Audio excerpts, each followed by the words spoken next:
Hi everyone, it's Mrs. Gifford here, and today we are going to talk about lesson 5.2 about medians and altitudes of triangles. And at the end of this lesson, you'll be able to use information about medians and altitudes to help find missing information within triangles. So let's take a look at 4 vocabulary terms. The first one is median, and a median of a triangle is just the point from a vertex to the midpoint of the side opposite. So an example of a median in this diagram is AK. And then the centroid is the point of concurrency of each of those medians. So the point of concurrency is where those 3 medians meet in the middle of that particular diagram. Now, the key to know here is the centroid theorem tells us that the length from the vertex to the centroid is 2/3 of the entire distance of the median. So in this case, the length of AP is 2/3 of the length of AK. And so we can use that to help us find missing side lengths or missing lengths within that triangle. 2 other terms, just like the median, we have the altitude. It's also a segment from a vertex to its opposite side, but the key here is that it has to be it's going to be perpendicular to that opposite side. In this case, the altitude can end up being either inside or outside of the triangle. And just like the centroid, the orthocenter is this middle point right here where those altitudes meet. So let's take a look at some examples. The first one, we have this triangle, ABC, and we know that the length of FC is 15, and so we want to find the length of FQ. So here's FQ. This is what we're finding. And we know that the entire length of the side, FC, is 15. So based on that centroid theorem, we know that CQ is 2/3 of the length of FC. We also know that the length of FC is 15. And so when I multiply those together, I end up getting 30 over 3, which becomes 10. Now that's not our solution. What we have found is this length right here from C to Q is 10. And we know 10 plus what number makes 15? 5. So what we can say is that CQ plus FQ is equal to 15. Well, we just figured out that CQ is 10. So if I subtract 10 from both sides, there's proving where that 5 comes from. So the length of FQ is equal to 5. Now let's take a look at our second example. In this example, we have this triangle JKL, and we're going to find the length of side PS. Now in this information, we're given RP is 3.5 and JP is 9. So we're going to use this information of 9 to help us find the length of PS. So in here, we know that the length of JP, by the centroid theorem, the length of JP is 2/3 of the length of JS. Well, what do we know about JS? We know that JS is made up of segment JP and PS. Well, what else do I know? I know the length of JP is 9, so I'm going to substitute that 9. What do you think we might do from here? You guessed it, we're going to use the distributive property. So I'm going to keep this 9 equals 2/3 times 9 is 18/3 plus 2/3 of PS. Well, 18/3 becomes 6.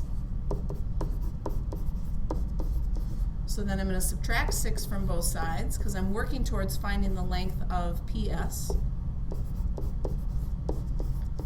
Now to get rid of a fraction in front of that, we're just going to multiply by its reciprocal.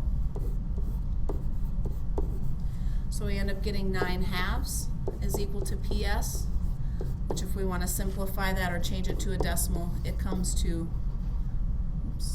4.5. So PS is either 9/2 or 4.5. Okay, now our last example is actually a little bit longer than the first two.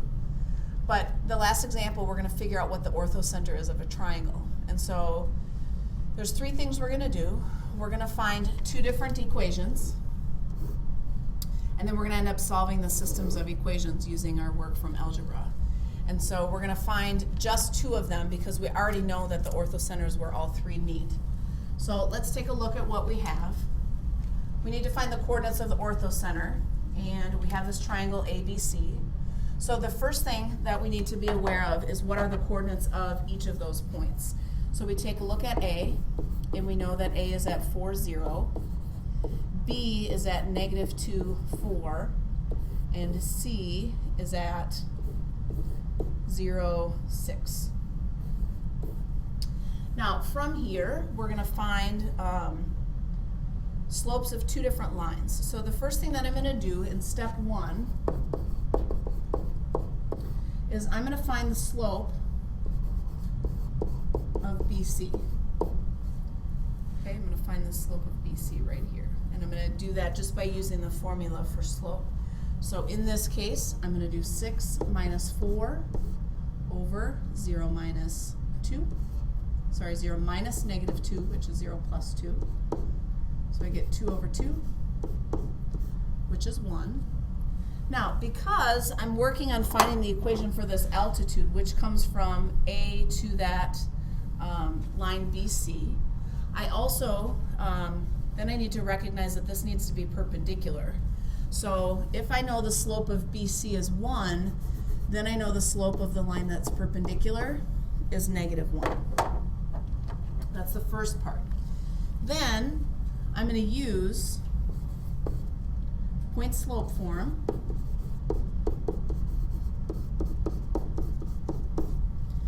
And from here, I'm going to use the coordinates of point A because this is the point that I haven't used yet.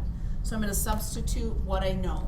So I have y minus 0 is equal to, I need my perpendicular slope, so I'm going to put my -1 in here. X minus 4, again, because 4 is the x coordinate of point A. So I get y equals the opposite of x plus 4. So here's my first equation that I'm going to use. Now I'm going to pick another one to find, and in this case I'm just going to find the slope of AC, which ends up telling me that I'm actually going to end up finding the altitude from B to point AC. So we're going to do the same thing. So step 2, I'm going to find my equation for my other line. So in this case, again, I'm going to find my slope of AC, which in this case then I have 6 minus 0 over 0 minus 4, 6 over -4, which simplifies to -3/2. And again, because we're talking about the altitude, we need the slope of the line that's perpendicular, and that again is its opposite reciprocal. So we're going to use the slope of positive 2/3. And we're going to that should be step A here. We're going to substitute that into the point slope form, just like we did up above, because our goal is to come up with this second equation where we can solve the system, and in doing that we're going to find this point of intersection. So again, what point haven't I used yet? I haven't used point B, so I'm going to substitute B's coordinates into our equation.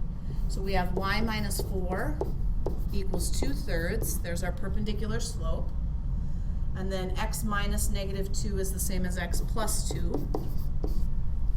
So then I'm going to distribute,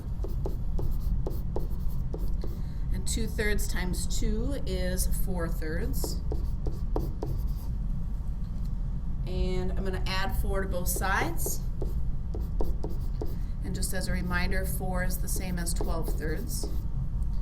So I've got y equals 2/3 x plus 4 plus 12 is 16. 16/3. So here's my two equations. So from here, now we're going to use what we know about solving systems of equations to find the point of intersection. So I'm going to do that on the next slide. So we have our two equations. The first one is y equals opposite of x minus 4, or excuse me, plus 4. And our other equation ended up being y equals 2/3 x plus 16/3. So we can either do elimination or substitution. I'm going to choose to solve this by substitution. So I'm just going to say that I have the opposite of x plus 4 is equal to 2/3 x plus 16/3. Because I have a fraction in here, what I'm going to do is just multiply everything by 3 because that's going to help me get rid of that denominator, and then I'm going to end up working with all whole numbers. So basically I'm distributing that 3 through to each of the parts.